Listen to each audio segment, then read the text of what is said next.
सबको जय मसीह की। मेरे प्यारे भाई और बहनों, आप अब देख रहे हैं यरदन नदी, यानी कि यहाँ प्रभु यीशु मसीह का बपतिस्मा हुआ था। बहुत दिन हो गया है मैं यरदन नदी के बारे में वीडियो नहीं बनाया, और मैंने सोचा आज और एक बार मैं आपके लिए वीडियो बना दूं यरदन नदी के बारे में। यरदन नदी देखिए, यह है यरदन नदी। यहाँ लिखा गया है यारदेनित। यारदेनित का मतलब है यरदन नदी। अंग्रेजी में इसको जोर्डान कहा जाता है, जोर्डान रिवर।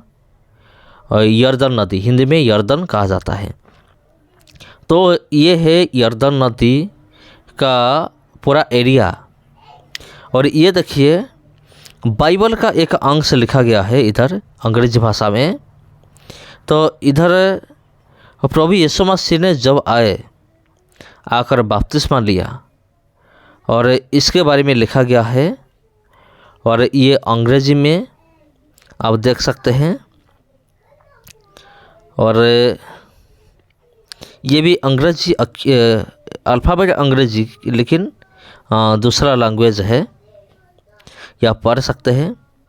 यहाँ का जो वाल है, यहाँ का जो दीवार है ना मेरे प्यारे भाई बहनों, दीवार में लिखा गया है बहुत सारे। देखिए, मार्क 1 का ये मुझे पता नहीं ये कौन सा लैंग्वेज है। अगर आपको पता है तो आप पढ़ सकते हैं। तो मेरे प्यारे भाई और बहनों, प्रभु यीशु मसीह ने जो बपतिस्मा लिया, इसके ऊपर एक अंश है, ये भी अंग्रेजी। मार्क उसका 1, और ये बहुत सारे भाषा में लिखा गया है। ये कौन सा भाषा है भाई? कोरियन भाषा है, और देखेंगे कौन सा भाषा है। और ये कौन सा भाषा है? अगर आपको पता है तो आप ज़रूर बताइए एक कौन सा भाषा है। स्वीडिश भाषा है, और इधर हर एक प्रकार की भाषा है, क्योंकि हर एक कंट्री से लोग आते हैं यरदन नदी को देखने के लिए। क्योंकि आपको अच्छी तरह से पता ही है, देखिए कितने सारे लैंग्वेज है, हर एक प्रकार का भाषा इधर है। क्योंकि आपको अच्छी तरह से मालूम है, इधर जो लोग आते हैं ना, लोग जो आते हैं हर एक कंट्री से, देश से लोग इधर आते हैं, कोई देखने के लिए, कोई बपतिस्मा लेने के लिए। बहुत साल पहले एक भाई ने मुझे कमेंट किए थे कि मैं यरदन नदी में बपतिस्मा लिया। वो सुनकर मुझे बहुत खुशी लगा, मैं बहुत आनंद हुआ जब मैं ये कमेंट मैंने पढ़ा कि मैं यरदन नदी में जाकर बपतिस्मा लिया हूँ। अगर आप में से कोई यरदन नदी में बपतिस्मा लिया है तो मुझे कमेंट कीजिए, ताकि मुझे भी अच्छा लगेगा। क्योंकि आप मेरे भाई और बहन हैं, मसीह में आप मेरे भाई और बहन हैं। अगर आपने कभी इधर जाकर बपतिस्मा लिया है तो भी मुझे कमेंट करके ज़रूर बताइए। यहाँ प्रभु यीशु मसीह ने बपतिस्मा लिया, इसलिए बहुत सारे लोग इच्छा करते हैं कि इधर बपतिस्मा लेने के लिए। और बहुत सारे लोग इच्छा तो करते हैं, लेकिन उनके पास पैसा नहीं होता है उधर जाने के लिए, क्योंकि ये कोई दूसरा राज्य नहीं है, ताकि आप 4-5 हज़ार के अंदर जाकर आ सके। ये भाई विदेश है, ये विदेश है, ये दूसरा देश है जिनको कहा जाता है इजराइल देश। इधर जाकर आने में बहुत सारा खर्चा होगा, लेकिन जिनके पास पैसा होता है वो जाकर इधर बपतिस्मा लेकर, या फिर बहुत सारे हिस्टोरिकल प्लेस जो भी है वो देखकर आता है। मुझे तो बहुत आनंद आता है मेरे प्यारे भाई और बहनों, ये जो यरदन नदी है इसको देखकर मुझे बहुत आनंद आता है। तो आपको कैसा लग रहा है कमेंट करके आप ज़रूर बताइए। इधर देखिए, बपतिस्मा का जो प्रोग्राम वो चल रहा है, ये बपतिस्म साइड है, और इधर ऐसे ये बपतिस्मा देने के लिए ही बनाया गया है। ऐसे लोहा का जो दीवार है ना, वो बनाया गया है ताकि आप जाकर बपतिस्मा ले सके, इसलिए बनाया गया है। जी हाँ मेरे प्यारे भाई और बहनों, लेकिन आपको अच्छी तरह से पता है जब प्रभु यीशु मसीह ने बपतिस्मा लिया तो ऐसा कुछ नहीं था, ऐसा सीनरी नहीं था, वो बहुत अलग था उसी टाइम। इस तरह से कोई डेवलपमेंट नहीं था उसी टाइम। लेकिन सबसे खास बात ये है, हमारा उद्धारकर्ता इधर बपतिस्मा लिया। हमारा उद्धारकर्ता प्रभु यीशु मसीह इधर बपतिस्मा लिया। और देखिए कितना सारे लोग हैं, इनमें से मुझे लगता है बहुत सारे लोग बपतिस्मा लेने के लिए आए होंगे। ये तो मैं गारंटी के साथ नहीं कह सकता, लेकिन हो सकता है, नहीं भी हो सकता है। तो मेरे प्यारे भाई और बहनों, ये है बपतिस्मा साइट इजराइल का, और ये यरदन नदी है। और प्रभु यीशु मसीह ने आकर बपतिस्मा लिया। अगर आप इस सुसमाचार पुस्तक पढ़ेंगे, माथ्यू, मार्क, लूक और यूहन्ना, आप क्या सोच रहे हैं मुझे पता नहीं है, लेकिन बहुत सारे लोग ये सोच रहे हैं कि सिर्फ सुसमाचार पुस्तक में यरदन नदी के बारे में बताया गया है, लेकिन ऐसा नहीं है। बाइबल में ऐसे बहुत सारे जगह है जिधर इस यरदन नदी के बारे में लिखा गया है। तो मेरे प्यारे भाई और बहनों, आपको पता ही होगा, मैं आपको याद दिलाना चाहता हूँ, एलियास और एलिशा, गुरु और शिष्य, दोनों इस नदी पार हुए थे। जब एलिया अपना लाठी को प्रहार किया था, ये यरदन नदी दो भाग हो गया था।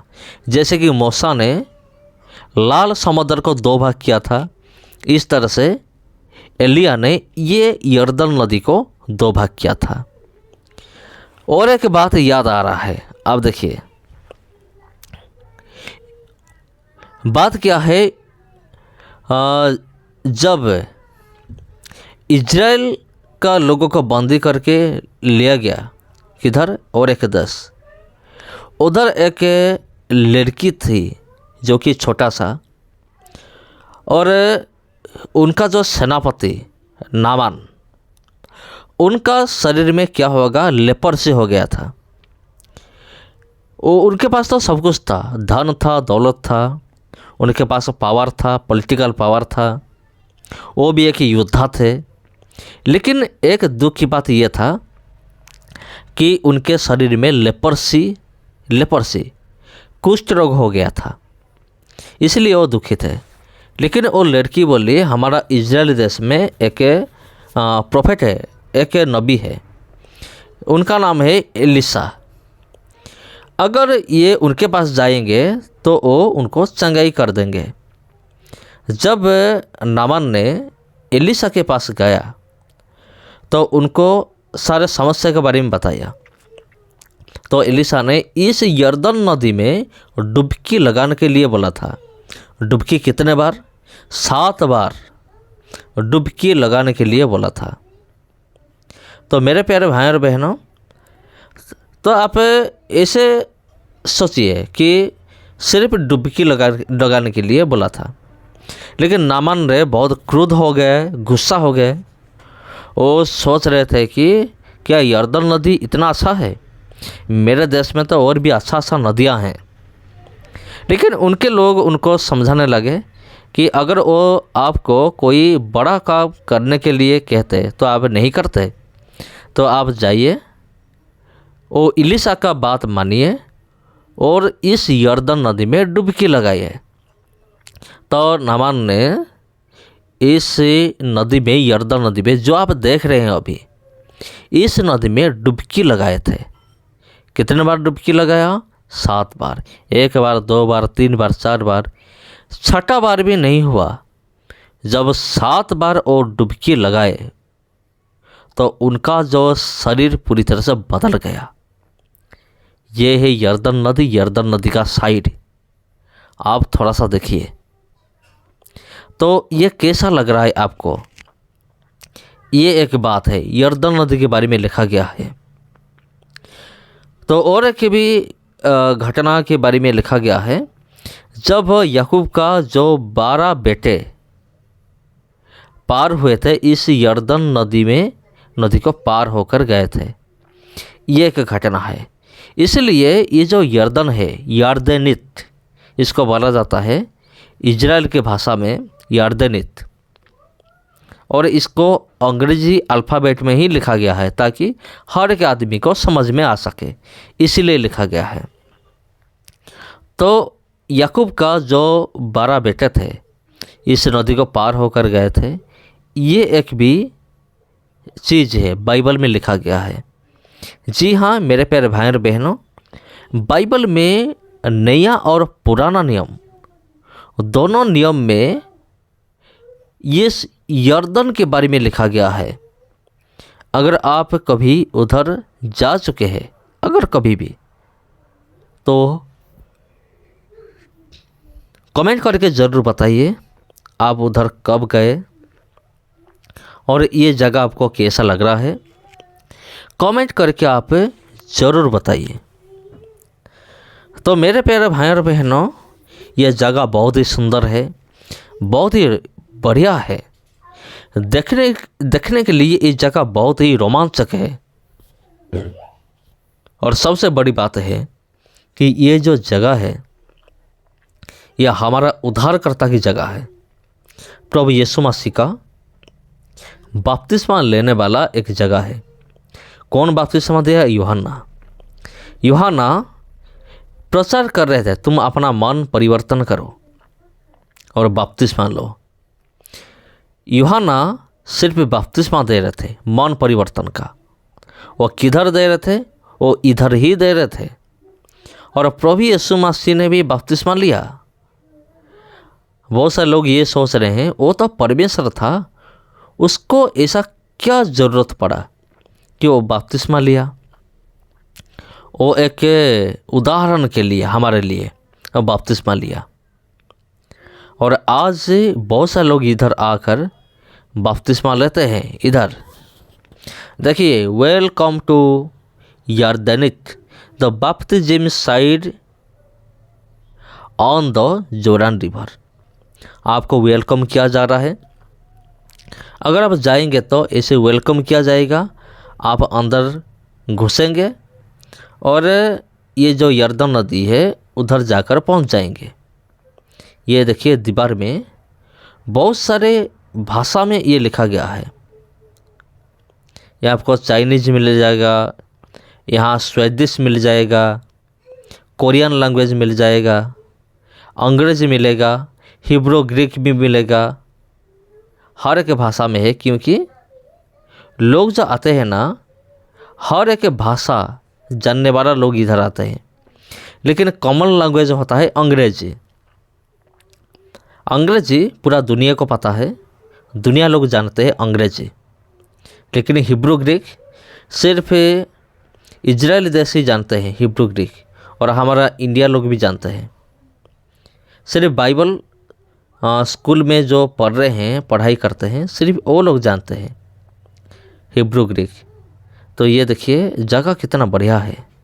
बाहर में भी बहुत सारे लोग हैं इधर, और इधर बहुत सारे लोग हैं। ये सारे के सारे लोग आए हैं क्या करने के लिए? बपतिस्मा लेने के लिए। मेरे प्यारे भाई और बहनों, आप सबको जय मसीह की। अगर वीडियो अच्छा लगे तो ज़रूर शेयर कीजिए। मेरा रिक्वेस्ट है कि इस वीडियो को ज़रूर शेयर कीजिए और चैनल को सब्सक्राइब कीजिए। आज के लिए इतना ही, फिर मिलते हैं अगले वीडियो में। जय मसीह की।